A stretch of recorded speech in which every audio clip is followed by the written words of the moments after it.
Hey guys, Rick Hogg with War HOGG Tactical, and I want to talk to you about making turns while shooting. So really, if you look at it from a self-defense standpoint, here I am, I'm just kind of moving along, and all of a sudden a threat comes off to my flank. How do I address it? So the first thing I want to do is I actually want to turn, I want to identify that threat. Once I've identified that threat, now the key comes in is I need to use my legs for power. So if I'm just kind of in this normal walking configuration, I turn, I've identified that's a threat. Now I have to use this back leg as my power leg. But when I push off, what's gonna happen is simultaneously, this leg that's closest to the target, I wanna lift that heel because that's gonna reduce the amount of drag that I have when I'm making my turn.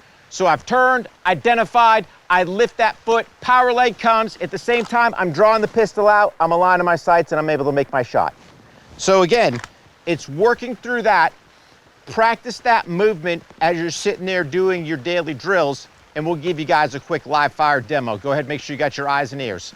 So again, I'm here, I've identified the target, my toe comes up, I lift, drive, align my sights.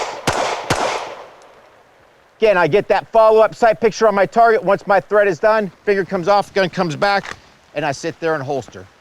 So again, it doesn't matter whether I'm going to my left or going to my right, the principle's still the same.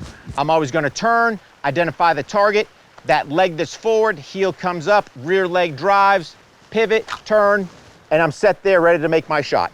So again, use this, practice this. It could be a life-saving technique that could save your life if you're ever in a self-defense situation.